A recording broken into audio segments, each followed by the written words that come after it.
Zap Crypto. Tous les jours, toute l'actu crypto au même endroit. Et pour me soutenir, abonne-toi et active la cloche pour ne pas manquer le prochain Zap Crypto. Bonsoir la cryptosphère. On se retrouve pour une nouvelle semaine et comme d'habitude on débute direct avec notre Crypto Fear and Greed qui se trouve toujours dans la peur à 26. Du côté des marchés US, aucun changement non plus, on est toujours dans la zone de greed à 67. Allez, on passe à tous nos gagnants tirés au sort hier en live sur Twitch. Le premier NFT de la soirée, le numéro 273 est remporté par Parigo, le 274 est remporté par Thomas Pagnès, le 275 par Sans Vision, Monsieur Dadjiro part avec le 276, le 277 est gagné par Miko et le dernier NFT de la soirée est remporté par Thomas Pagnès qui remporte 2 NFT. Félicitations à tous!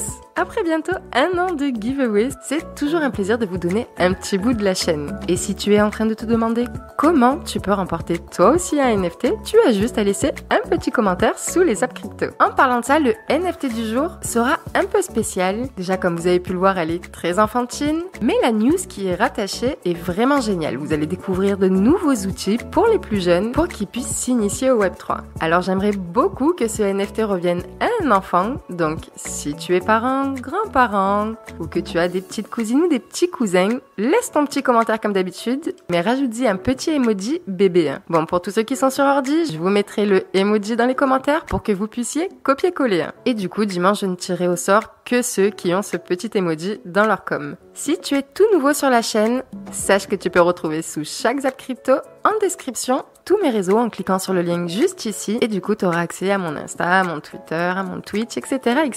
Et tu pourras également retrouver dans chaque description tous les timecodes de la vidéo. Le Zap est divisé en 4 chapitres, les news importantes, le marché tradi, les analyses techniques et une partie sur l'univers des NFT, Metaverse et Play to Earn.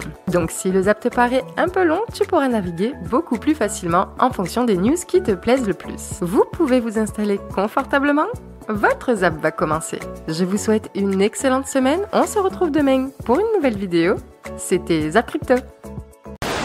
Est-ce que t'as une anecdote crypto? Un problème, une clé que t'as pas sauvegardée, je sais pas. Ah oui, bah tiens, une qui il y a pas longtemps, tiens. J'ai 2 anecdotes à son cadeau. Tu m'en as demandé une, je t'en donne 2. Vas-y. C'est les 2 fois où j'ai perdu de l'argent en crypto. Oh, génial. Mais je te parle pas d'une variation du cours, je te parle d'une perte définitive et sèche.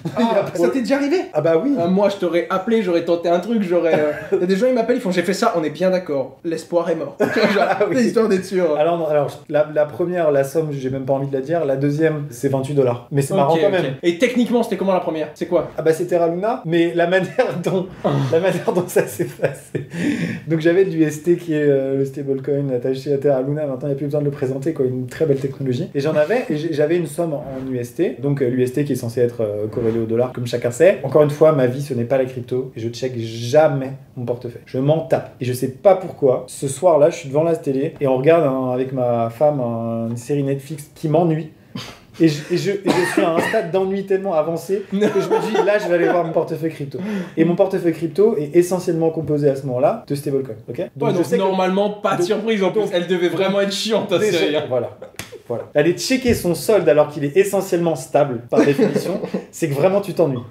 Et pas donc ce soir, Max. Je scrolle et là je me dis mais j'avais plus. Mais c'était pas une variation énorme, c'était 5 ou 10%, le truc où limite... c'était le début quoi. C'était le début, le tout début, ça faisait 3 heures, 5 heures. Ah mais t'as sauvé tes petits quand même, t'as pas attendu d'être à fond dans le mur. Je les avais stackés. Ok, ouais, t'étais passé par une plateforme du coup. Donc j'étais sur une plateforme, ils étaient stackés, je vois que ça dépègue. Là je me dis mais c'est bizarre, je peux pas perdre d'argent normalement vu que c'est corrélé. Et là tu vois sur le... Je regarde le cours euro-dollar, on sait jamais. Oui, au cas où l'euro... Oui d'accord, ne peut pas cracher. Ouais, ok. Ouais, regarde le cours euro-dollar, tout va bien les amis. Priorités. Tout va bien, c'est génial. Et là je vois la dinguerie, je vais sur Twitter et tout, je fais waouh, le petit coup de chaud. Pire journée de ma vie, jour de mon anniversaire. Bah, on était le 10 mai. Au téléphone, on était le 10 mai. Oh mon dieu, c'était magnifique. Oui, joyeux anniversaire d'ailleurs. Donc là je décide d'enlever du stacking pour pouvoir avoir accès à mes fonds. Et pendant les 10-12 heures qui ont suivi, ça a beaucoup fluctué. Il y a des moments où c'est quand même bien remonté. Et du coup à 9h le matin, quand j'ai enfin accès à mes fonds parce qu'ils sont déstackés, bah, je me dis là il y a moins 10% ou moins 20%, j'en sais rien, j'accepte la perte parce que je le sens pas du tout. Par contre, t'as été costaud parce que cascade d'engagement, hein. Là ton corps te dit non, tu restes, avec un peu de chance ça remonte, là t'as plein de signaux qui sont très durs, l'espoir, ce que t'as envie, chaud. En fait c'était, comment dire, la perte était de toute façon, à partir acceptable. du moment où tu rentres en crypto, ce qui m'a touché 2 fois plus, c'est que certes, tout ce qui est en crypto, j'accepte de le perdre, ça fait partie des bases. Mais quand tu l'as mis sur du stablecoin, c'est quand même pas pareil. C'est-à-dire que tu as cherché malgré tout dans tes cryptos à te positionner. Et là pour le coup, j'avais connu pas mal de stablecoins, un truc aussi gros sur lequel j'avais une vraie partie de mes stablecoins, là ça m'a cogné. Bon après le triple truc en tant qu'entrepreneur, avec Just Mining, investisseur, je devais rendre des comptes à la télé. Bref, il y a eu de la grosse panique qu'on a revu récemment avec FTX sur... Exactement. Je pense qu'il faut que tous on se réveille un petit peu là face à tous les événements et qu'on se rappelle que le Web3 c'est censé nous donner plus de pouvoir et que maintenant on doit le prendre. En fait, c'est un peu comme dans plein de luttes. On arrive parfois à trouver un ensemble de normes qui nous rendent plus libres, mais après il y a le pouvoir de nos droits et ça il y a que à nous de le prendre en fait. Oui, et puis aussi il faut bien se rendre compte qu'il y a plusieurs choses dans le Web3. Il y a bien sûr le cours des cryptos. Il y a bien sûr les scandales avec les grands acteurs qui abusent de leur pouvoir. Mais à côté de ça, en parallèle, il y a la transformation de la société. Et moi, comme vous savez, c'est ce qui m'intéresse toujours, c'est la transformation de la société. C'est tous les usages qu'on va pouvoir développer. Et ça n'est pas forcément corrélé à l'actualité que vous voyez. Et donc, ne vous laissez pas emporter. Moi, je suis saoulée de voir tout ce qu'on raconte sur FTX. On a bien compris que c'était une grosse arnaque, mais ça ne doit pas nous décourager. Nous sommes en train de construire de nouveaux usages et c'est sur ça qu'on doit mettre notre... Oh, cette cloche est vraiment très énervante. Et donc vraiment, on doit se concentrer sur les usages et c'est le plus important. Et les usages, ça part du besoin premier des consommateurs. Donc, on doit rester connecté à la réalité et le besoin des gens. De quoi est-ce qu'ils ont besoin? En quoi est-ce qu'on peut améliorer leur quotidien sans penser forcément à le cours du Bitcoin, les avantages ou payer son café chez Starbucks en Bitcoin. Bien sûr, ces grands acteurs ont des avantages immense d'y aller en nous racontant des mensonges et en développant notre liberté de penser, on peut analyser et se positionner. On va revenir sur une mini polémique assez gentille comparée à ce qu'on vient de voir, qui est reliée au Web 5. Tu sais que Jack Dorsey critiquait le Web 3 car d'après lui, c'est un monde qui appartient aux VC et il avait émis sa volonté, son désir de créer le Web 5 pour avoir un vrai écosystème décentralisé d'après lui. Mais ce qui est assez particulier, c'est que récemment, il a annoncé vouloir déposer le terme Web 5 pour défendre ses principes, car il a vu des initiatives reliées au Web 5 qui ne lui plaisaient pas. Suite aux critiques qu'il a reçues sur Twitter, il a décidé de faire marche arrière. Et moi, je comprends. Parce que sa démarche de vouloir déposer le Web 5 pour décider qui peut l'utiliser ou pas, c'est très hypocrite. Soit tu assumes, tu te dis je veux créer mon entreprise, mon délire Web 5, voilà ma vision, je veux uniquement avoir des gens qui partagent ma vision. Ou soit tu dis ok, je veux créer un Web 5 qui appartienne à ses utilisateurs. Mais en faisant ça, il faut comprendre que chaque être humain interprète les faits à sa manière et que les gens peuvent interpréter les faits d'une manière qui te déplaît. Mais tant que ces interprétations ne sont pas nuisibles, ne propagent pas la haine ou la violence, tu te dois de les laisser exister. Donc voilà, faut arrêter l'hypocrisie en disant oui, je veux faire ci, ça. Non, tu veux faire ton business, tu le dis, mais sinon arrête, parce qu'en fait le ref il critique le Web3 pour finalement créer un Web3 dans lequel il serait le maître. Frérot, ça se passe pas comme ça. En tout cas, c'est mon avis. N'hésite pas à me dire ce que t'en penses. Revenons maintenant à la réalité, et à Elon Musk. Enfin la réalité, entre fiction et réalité, peut-être, toujours. Parce que Elon Musk, il croit dur comme fer qu'on vit dans la matrice. En fait, on serait peut-être dans une sorte de métaverse, ou de multiverse. Peut-être que ce monde il est pas vraiment réel, peut-être qu'on vit dans une simulation. C'est ce qu'il pense en tout cas. Il pense qu'il n'y a qu'une seule chance sur des milliards que nous soyons aussi réels que nous l'imaginons. Sommes-nous une intelligence artificielle à qui on a donné l'illusion de la conscience? D'après Elon Musk, l'argument le plus fort qui lui fait dire qu'on est probablement dans une simulation simulation, c'est le suivant. Il y a 40 ans, nous avions Pong. C'était 2 rectangles et un point, et c'était ça ce qui était les jeux vidéo à l'époque. 40 ans plus tard, on a des jeux vidéo avec des simulations photoréalistes. On peut même y jouer simultanément, multiplayer et tout ça, ça fait que s'améliorer d'année en année. Bientôt, on aura la réalité virtuelle, réalité augmentée. Si vous supposez n'importe quel rythme d'amélioration, alors les jeux deviendront indissociables de la réalité. Il est en train de dire que quoi qu'il arrive, dans un certain horizon de temps, et lui il dit par exemple, même si c'est dans 10 000 ans, on finira par avoir développé des jeux vidéo qui seront indissociables de la réalité.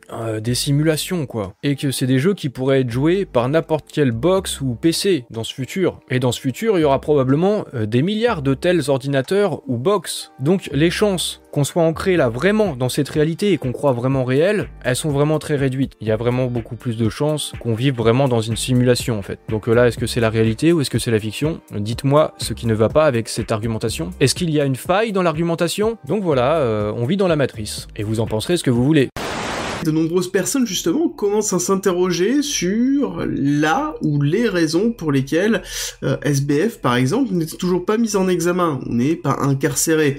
Est-ce que ce serait lié, notamment, aux nombreuses donations qui ont été faites, notamment par lui, aux politiques, à savoir qu'il y a eu un soutien aux démocrates qui a été fait de façon vraiment ostentatoire, avec notamment des donations colossal, on parle plus de 1 milliard de dollars de donations qui ont été données pour la campagne des démocrates, ce qui est vraiment énorme, et à côté, on aurait justement aussi des donations qui avaient été effectuées à des républicains, mais de façon beaucoup plus discrète.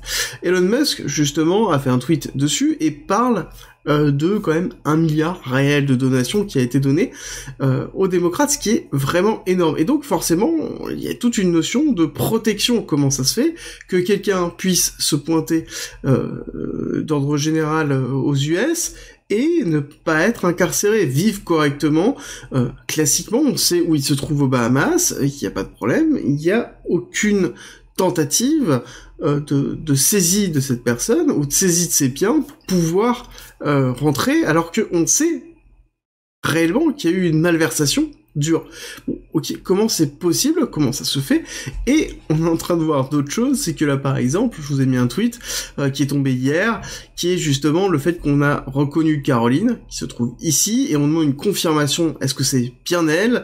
Est-ce que c'est bien la CEO d'Alameda qui se balade à Manhattan, alors que, historiquement, on a dit qu'elle se trouvait à Dubaï, à Hong Kong ou à Dubaï, pour pouvoir, justement, échapper à la police, alors que, a priori, elle est dans un café au milieu de Manhattan, classiquement. Et tout le monde se pose la question, comment c'est possible? Et à quel moment des personnes qui ont fait des malversations de ce style-là ne sont pas inquiétées ou aussi peu inquiétées? À vous de me dire ce que vous en pensez en commentaire, mais je trouve que il faut vraiment y réfléchir. Fondamentalement, on a affaire à un échange, FTX, qui détournait les fonds de ses utilisateurs. Ils s'en servaient pour servir leur but personnel.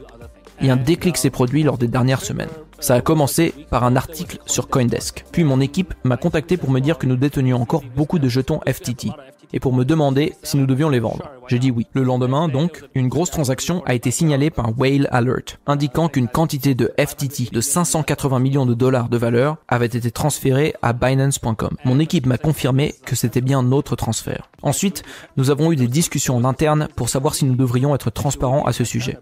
Nous avons conclu qu'évidemment, nous devrions l'être. On m'a dit qu'il suffirait de l'annoncer dans un tweet, mais on se demandait aussi s'il fallait contacter notre équipe de relations publiques pour la rédaction de celui-ci, étant donné que le sujet est très sensible. Finalement, vu que j'étais sur le point de sortir pour rencontrer 2 amis qui sont d'ailleurs ici en Indonésie avec moi, j'ai écrit un tweet en quelques minutes. Mon but était d'expliquer pourquoi nous avions autant de FTT. Nous ne l'avions pas acheté sur les marchés secondaires, mais nous l'avons obtenu en tant que transaction en échange de la vente de nos titres FTX il y a 1 an et demi, ce qui est de notoriété publique. Alors, j'ai posté ce tweet.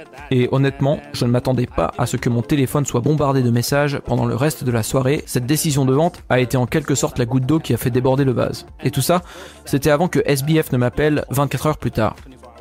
Jusqu'à ce moment, je pensais que c'était simplement des remous sur Twitter. Quand Sam m'a demandé si on pouvait parler, j'ai accepté, en me disant qu'il allait sans doute vouloir faire un accord OTC, un accord de gré à gré. Cela nous aurait permis de restaurer la confiance des utilisateurs et de couper court aux commentaires négatifs. Je pensais donc que c'est ce qu'il voulait me dire, mais au lieu de ça, il m'a dit que FTX avait des problèmes bien plus graves. Je lui ai fait savoir que notre priorité, c'était que les utilisateurs soient protégés.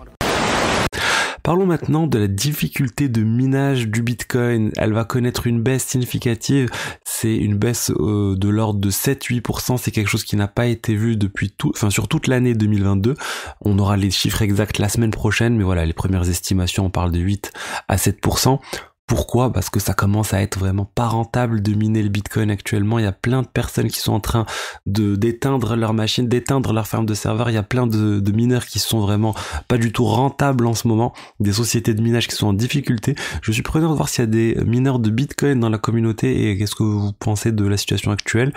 Est-ce que c'est rentable pour vous ou non ?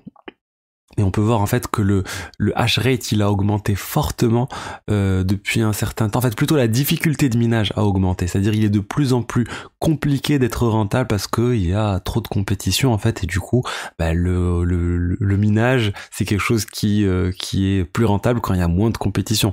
Disons qu'il y a un ajustement toutes les 2 semaines à peu près de la difficulté de minage et pour viser toujours le même temps entre les blocs de 10 minutes. Donc bon. Là, c'est pas très bien actuellement. Espérons que le cours du Bitcoin augmente pour que ça soit plus rentable pour les mineurs. À un certain moment, vraiment, c'était l'impression de l'argent, on va dire, le minage du Bitcoin. Là, ça a pas mal chuté. Donc moi, je suis Jérémy Vauquier. J'ai fondé Alira en 2019. L'idée à l'époque, c'était toujours la même que l'idée aujourd'hui. C'était de fournir à l'écosystème les talents dont il a besoin. Donc de former des gens sur l'ensemble des métiers de la blockchain.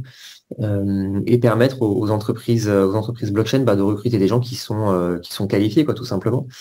Donc ça c'était l'objectif quand on s'est lancé en 2019. C'est toujours l'objectif aujourd'hui et on commence à avoir fourni une partie non négligeable des talents de l'industrie d'aujourd'hui, donc on en est plutôt très content. Ouais, c'est amusant. Tu as déjà en tête effectivement des gens que tu as formés qui sont dans des grosses boîtes là. Je sais qu'à KPMG, il y avait quelques personnes chez AV également. T'en as d'autres comme ça? Ouais, bon, on a des gens chez Realty, par exemple, la tokenisation d'actifs aux États-Unis. On a des gens qui sont rentrés chez Consensus, chez Tezos, chez The Sandbox, chez plein de boîtes de l'écosystème, des gens qui bossent avec des différents médias ou des gens comme qui travaillent dans l'entourage de Cryptomatrix. Enfin voilà, on a vraiment plein de gens qui sont passés par chez nous et qui maintenant participent à l'écosystème de très près, quoi. Ouais, parce qu'effectivement, on le verra encore une fois, mais t'as un pléthore de formations et de canaux de formation, justement. Nous avons également ici les sociétés crypto obligent de licencier leurs employés. Un article a été écrit également ici par Quentin.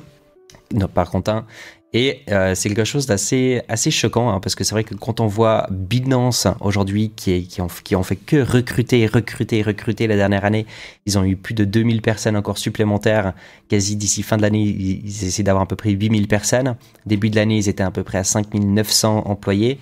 On voit à quel point finalement Binance ils résistent, à quel point Binance ils ont des fonds et puis ils sont en train de dominer tout le marché crypto-monnaie sur les plateformes d'échange centralisées. Par contre, quand on voit d'autres entreprises comme typiquement ici, on a Kraken qui ont dû licencier 1100 personnes, donc à peu près 30% de leurs employés. On a également Bybit qui a dû licencier à peu près 30% de ses employés. C'est vrai que ça c'est dommage, mais c'est comme ça durant les bear markets. Ce qui va être important aussi de suivre, pour avoir un petit peu plus d'informations sur ces plateformes d'échange, puis un petit peu sur leur liquidité, puis ce qu'ils vont réussir à nous proposer, c'est de bien voir si en effet ils vont pouvoir engager tous ces employés durant le prochain bull market, parce que ça va être nécessaire en tout cas, je pense, pour eux. Mais c'était non plus pas vraiment le but de Kraken, hein. On sait que Kraken, ils avaient parlé justement en juin, ils avaient parlé de pas vraiment, ils ne voulaient pas à la base licencier des employés, mais malheureusement, ils ont pas eu le choix avec tout ce qui s'est passé sur le marché. Donc un article très intéressant, n'hésitez pas à aller faire un petit tour. Naturellement, tous les liens seront dans la description comme d'habitude. Vous savez, aux États-Unis, ils ont ce qu'on appelle le Credit Score. C'est très important là-bas. C'est une note attribuée à chaque personne aux États-Unis ayant un numéro de sécurité sociale. En gros, ce Credit Score permet de savoir si vous êtes un bon ou un mauvais payeur. En gros, c'est ça. Je simplifie un peu les choses, mais en gros, c'est ça. Plus votre note est haute, mieux c'est. Si c'est le contraire, c'est relou. Et il y a 3 agences qui gèrent ces crédits scores. Equifax, TransUnion et Experian. Je pense que je le prononce bien, je sais pas, on s'en fout. Vous allez comprendre pourquoi je vous dis ça. Alors, TransUnion a récemment fait savoir que les prêts à la consommation avaient augmenté de 20% par rapport au niveau d'avant la pandémie. Il dit également que les taux de défaut de paiement sur les prêts personnels ont atteint les 3,4%, ce qui est le taux de défaut de paiement le plus élevé depuis le début de la pandémie. On apprend également, ça c'est un autre organisme qui nous dit ça, 51% des Américains ont des dettes de carte de crédit entre 1000 et plus de 10 000 $. On parle pas de crédit mot, on parle de dette de carte de crédit. 51%, j'ai bugué, ça fait quand même 120 millions d'Américains. Et c'est que le début, ça va pas du tout s'améliorer. Alors les prêts personnels augmentent, les impayés augmentent, les Américains comptent de plus en plus sur leur carte de crédit et pendant ce temps, la Fed augmente les taux. Alors comment on peut imaginer, mais vraiment comment on peut juste se dire que la récession est derrière nous? Et si votre argent est parqué aujourd'hui dans un fonds immobilier, eh bien, il faut commencer à vous poser des questions parce qu'aux États-Unis, ils sont en train de monter de plus en plus des restrictions de retrait. Il y a un autre fonds qui s'appelle Starwood qui a annoncé justement ce week-end comme quoi dorénavant ceux qui voudront retirer leurs fonds ne feront pas ce qu'ils veulent. Il y aura des restrictions et ça sera pas aussi simple qu'avant. Et ça, franchement, je suis quand même vachement surpris qu'aujourd'hui le marché n'en fasse à peine cas.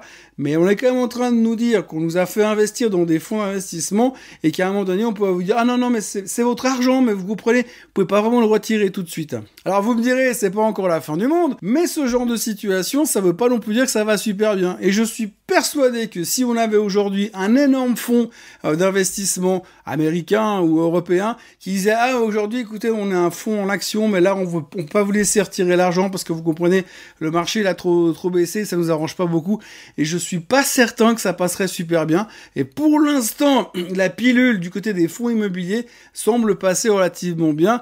Et je suis assez bluffé parce que de mon souvenir et de mon expérience, en général, ce genre de choses n'est pas forcément une bonne nouvelle.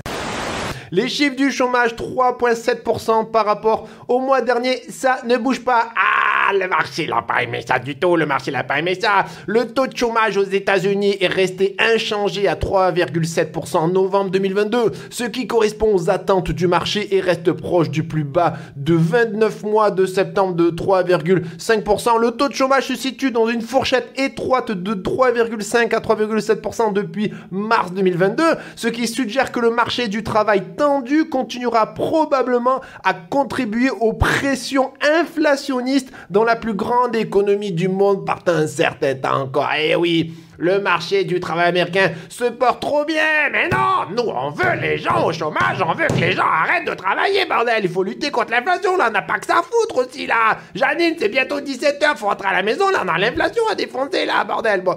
Donc, malheureusement, le marché de l'emploi est toujours tendu, toujours en chômage très très bas, et ça, ben, comme il dit exactement le petit S, ça va contribuer à la pression inflationniste. Ah, c'est pour ça que les marchés font du rouge, ils savent que Jérôme, il est en train de regarder en mode, bah, le chômage est toujours bas. Ça me plaît pas, là. Je vais peut-être taper un peu plus fort que prévu. Alors, vu que le chômage va bien, je peux taper plus fort. Donc, un autre chiffre, tout simplement. La création d'emplois 263 000. Et là, pareil, pas une grosse news. L'économie américaine a créé de manière inattendue 263 000 emplois en novembre 2022, dépassant les prévisions du marché qui étaient de 200 000. Et après une révision à la hausse de 280 000 en octobre. Il s'agit du plus faible gain d'emploi depuis avril de l'année dernière, alors que le marché du travail se normalise après un choc pandémique. # Covid. Pourtant, cela continue de signaler un marché sain étendu, mais non, on veut pas ça, nous, bordel. Au-dessus de la moyenne pré-pandémique de 150 000 à 200 000 emplois par mois. Ah ouais, donc là, t'as bien compris pourquoi je remets le petit papillon droit, que le Wall Street fait du rouge, parce qu'après avoir fait la fiesta, ouais, le mercredi, Jérôme Powell, il va moins fortement lever les taux directeurs, on va prendre moins cher, même si le discours d'après, parce que nous, on a regardé un peu tout le discours, il disait que dans le futur, les hausses de taux pourraient être plus hautes que prévu et durer plus longtemps. Mais les gens se sont attardés en mode, oui, pour décembre, ça va être un peu moins haut que prévu. Et là, voilà.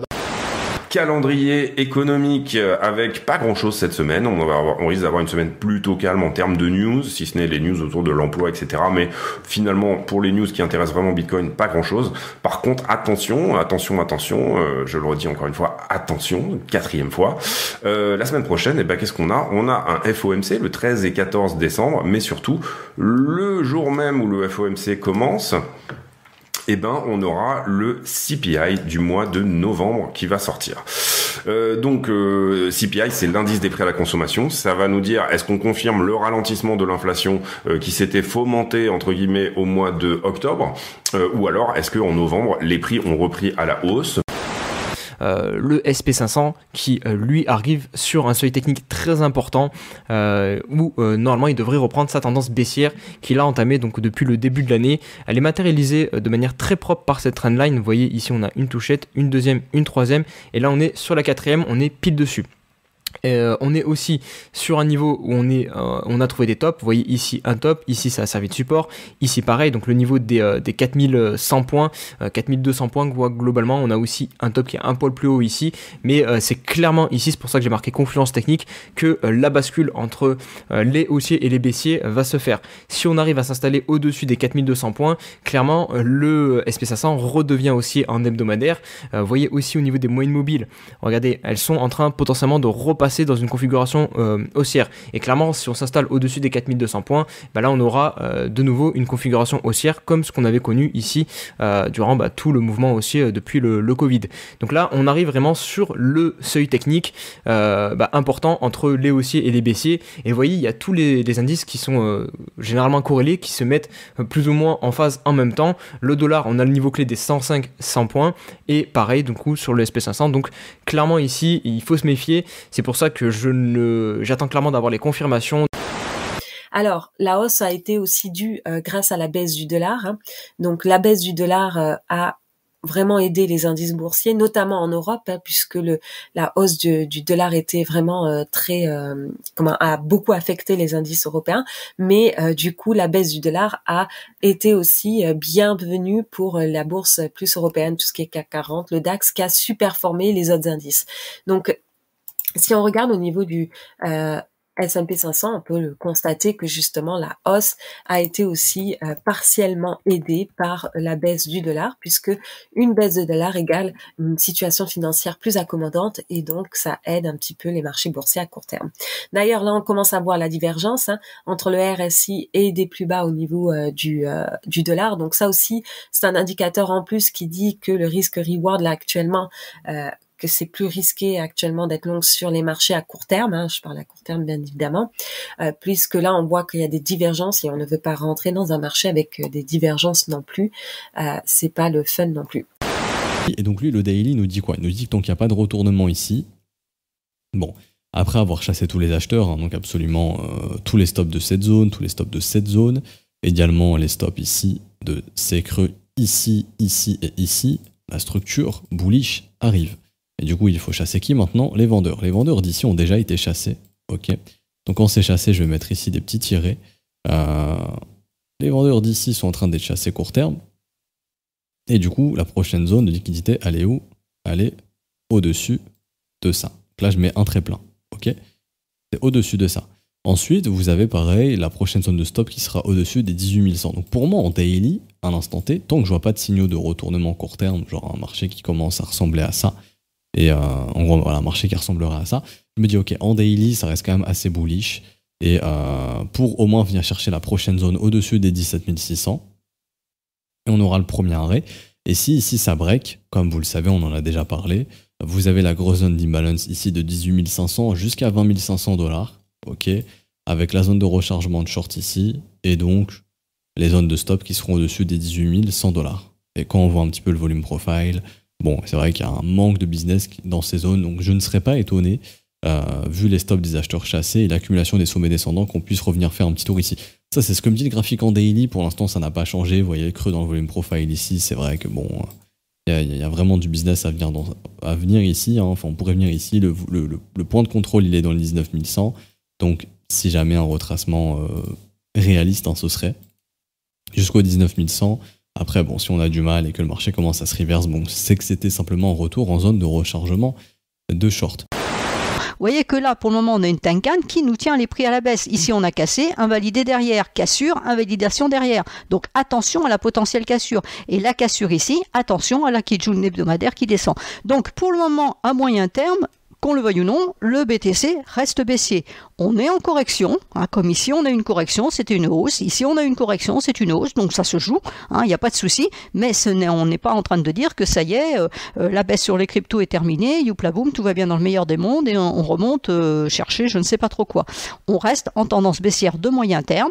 À court terme, on a un potentiel déjà pour aller chercher une résistance, mais on est aussi en tendance baissière, même si c'est flat pour le moment. Pourquoi? Parce qu'on est sous le nuage et sous ce niveau de Kijun ici, donc tant qu'on restera en dessous de ce niveau-là, techniquement parlant, ça reste baissier. La cassure, elle est ici, elle est toujours valable. On va faire le test de cette cassure ici. Si ça tient, eh ben, ça repart à la baisse. Si ça passe, eh ben, tant mieux. À ce moment-là, on pourra envisager du potentiel. Ça voudra dire que ma Tenkan sur l'hebdomadaire va lâcher. Donc, ça sera intéressant. Du coup, je me dis à quel prix les gens vont commencer à dire « Ouais, non, mais c'est bon, c'est le retour du bull market. » Et en fait, vous savez quoi ? Ça peut arriver dans les 30-40 000 en fait. On peut avoir un sacré putain de rallye. Donc sans forcément rien changer à la chose, rien changer au fait que le Bitcoin n'est pas encore prêt pour faire le rallye sa maman. Bon, bien sûr c'est le temps qui nous le dira, mais pour l'instant juste pour un move de 200-300 balles, ouais, j'ai switché bull, c'est le plan ici, au moins jusqu'à après, voilà, ça peut être plus mou, hein. Ça peut être beaucoup plus mou, le rallye, hein. Ça peut s'arrêter bien avant. Mais bon, quand on est à risque, on a des targets optimistes, ça aide à tenir son risque. On dit Wyckoff, mais en réalité il s'appelle Richard Emil Wyckoff. Il est décédé aujourd'hui puisqu'il est né en 1873, il est mort en 1934, donc vous voyez, c'est pas nouveau, hein. Les marchés financiers existent depuis pas mal de temps, et depuis très longtemps, beaucoup d'êtres humains cherchent à les comprendre, à spéculer dessus et à tenter de les maîtriser. Et Wyckoff faisait partie de ces personnes-là, puisque c'est un des, entre guillemets, 5 titans de l'analyse technique, avec Monsieur Dow, on va y revenir juste après, Gann, Elliott, hein, donc les vagues d'Elliott que vous connaissez peut-être, et Merrill. Donc vous connaissez peut-être Elliott, hein, donc les vagues d'Elliott, Ralph Nelson Elliott, hein, qui est né dans la même période que Richard Emil Wyckoff, et lui qui a théorisé ce qu'on appelle les vagues d'Elliott, un certain fonctionnement du marché décomposé en impulsions, en corrections. Il décomposait ces impulsions et ces corrections avec ce qu'on appelle des vagues, hein, qui est d'ailleurs très intéressant puisqu'on retrouve ici ce qu'on appelle de l'inducement, etc. Et c'est plutôt assez juste, puisque ça correspond assez fidèlement à la proportionnalité des accumulations-distributions et à l'intervention des manques de contrepartie sur le marché. C'est ce qu'on va voir par la suite. Donc cela fait sens et rejoint de très près l'œuvre de Monsieur Richard Emil Wyckoff. Sauf que lui ne s'intéressait pas aux accumulations-distributions,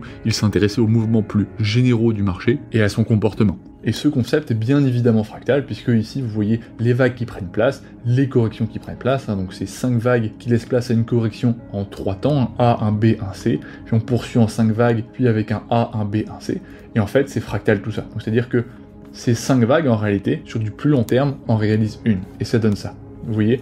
Donc finalement, ça fait 1, 2, 3, 4, 5, 1, 2, 3, 1, 2, 3, 4, 5, et ensuite il y a une nouvelle correction qui arrive. Donc ça c'est ce qu'a théorisé Monsieur Elliott. Alors peu importe si vous le comprenez ou vous ne comprenez pas, c'est pas du tout le sujet de cette vidéo, mais c'est juste pour expliquer ses confrères de la même époque qui ont non pas inventé mais théorisé des concepts, des théories que beaucoup utilisent aujourd'hui. Donc un autre que je vous ai mis c'est Monsieur Dow, ok, Charles Dow, qui lui également est à peu près de la même époque et qui a beaucoup cherché également à comprendre les marchés financiers, comprendre le comportement des intervenants, et vous allez voir qu'en fait ça se rapproche beaucoup de Richard Emil Wyckoff, puisque dès cette époque-là, il avait déjà bien compris que les marchés financiers fonctionnaient en accumulation, en distribution, et qu'il existait ce qu'on appelle des mains fortes et des mains faibles. Alors, il a entre guillemets inventé, plutôt théorisé, ce qu'on appelle les structures de marché, avec des points hauts, des points bas, et il a vu qu'en fait, lorsque le marché monte, il fait des hauts de plus en plus hauts, des bas de plus en plus hauts, et inversement. Et il a très bien remarqué que sur les marchés financiers, à l'extrémité des points hauts ou des points bas, c'est les mains fortes en fait qui accumulent, et au cours du mouvement en fait, c'est des professionnels, du public, ce qui va lui appeler des mains faibles, ce qu'on peut appeler également de la dumb money. Encore une fois, il n'y a aucune offense, c'est juste un terme pour différencier les différents intervenants. Et puis pendant que, voyez-vous, toute cette main faible, entre guillemets, achète, et en face, les mains fortes prennent leur profit en distribuant. Et donc il y a tout le temps cette opposition sur les marchés financiers, avec les marchés qui sont constitués en permanence d'accumulation et de distribution, et c'est ce qu'il faut comprendre, et on va voir ça en détail pour que vous puissiez l'utiliser sur les marchés. Donc ça, c'est Charles Dow. Et Wyckoff faisait partie de ces titans, entre guillemets, de l'analyse technique. Alors quand je vous ai dit Coinbase et Apple par rapport aux NFT, c'est qu'en fait il y a vraiment un désaccord profond entre ces deux entités par rapport justement à la technologie NFT. En fait, pour contextualiser les choses, il y a quelques mois, Apple avait annoncé autoriser la vente de NFT sur les applications de l'Apple Store. Mais tout ça à une condition, et pas très cool, 30% de commission sur chaque vente de NFT. Autant vous dire que c'est une absurdité totale pour la communauté Web3. D'autant plus que, comme le précise Coinbase, le système de paiement in-app d'Apple ne prend absolument pas en charge les crypto-monnaies. Finalement, est-ce qu'on n'assisterait pas à une chasse au profit qui révèle une méconnaissance du secteur? En tout cas, pour Coinbase, les choses sont claires, c'est que les réticences d'Apple mettent vraiment un énorme frein à tout l'écosystème. En plus de ça, il faut bien se rappeler que Apple avait volontairement limité les usages des NFT au sein des applications listées sur l'Apple Store. Encore une fois, Apple veut garder son monopole. Affaire à suivre. Si jamais vous avez des enfants, vous pourrez les sensibiliser à toute la technologie de la blockchain, des NFT, etc. de façon très ludique via Baby Shark. Donc, je pense que vous connaissez, ou d'ailleurs si vous ne connaissez pas, vous pourrez aller checker sur YouTube. Je vais pas essayer de vous chantonner la chanson et de m'humilier par la même occasion, de me ridiculiser. Mais en gros, c'est une chanson pour enfants qui a cartonné. Il me semble que c'est même la vidéo la plus vue de YouTube. Donc voilà, avec une mascotte de requin. Et donc ils veulent sortir un jeu NFT dans lequel on pourra personnaliser notre requin avec, j'imagine du coup, des items et des skins NFT. Et ça, ils vont le lancer sur une plateforme que j'ai découverte avec cette news et que je trouve géniale en fait. Sur le papier, je ne l'ai pas testé, mais elle s'appelle Tokens et c'est une plateforme qui a été spécialement imaginée pour lancer des projets, des jeux, etc. Sur la blockchain, mais destinés à des enfants. Donc les enfants peuvent expérimenter avec toutes ces technologies, apprendre à manipuler toutes ces technos, mais dans un environnement totalement safe et pas exposé à toutes les arnaques et tous les dangers qu'on peut connaître, nous en tant qu'adultes, sur l'univers des NFT et de la blockchain. Donc je trouve ça très très cool.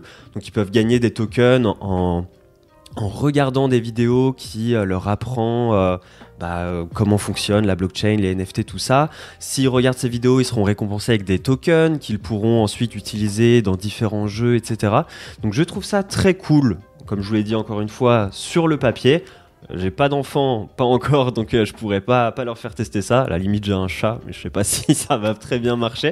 Mais je trouve ça très cool, et donc Baby Shark va probablement aider à démocratiser tout ça, puisque c'est une chanson qui a fait un carton.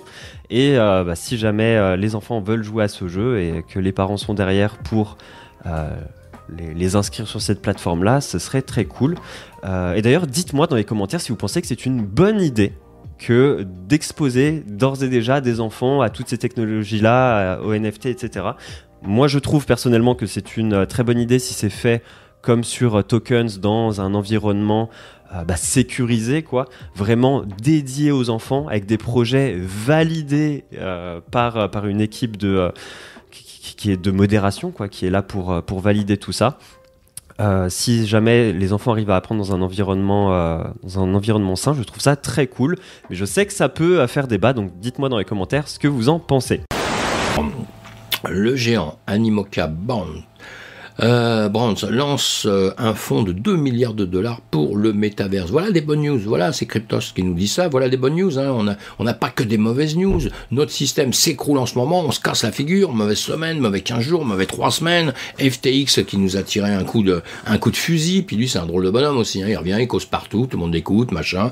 C'est un peu space quand même tout ça. Mais bon, on verra. On pourra faire le point vraiment quand c'est chaud les situations. C'est toujours compliqué. En tout cas, les gens qui perdent, ils perdent tout de suite. Ils perdent pas dans 3 ans. C'est voilà. Allez, le géant en tout cas, lui, il rentre de l'argent. Ce géant-là, Animoca Brands. Donc c'est pas mal. Ça veut dire que ça avance le métaverse. On est au début de tout ça. Beaucoup d'entreprises vont rentrer dedans. D'autres ne vont pas aimer. C'est comme ça. On l'a vu. Voilà, c'est comme ça. Alors, ce zap t'a plu ? Dis-moi en commentaire quelle est l'actu qui t'a le plus intéressé. Et si tu as manqué les actus d'hier, retrouve juste ici le Zap Crypto de la veille.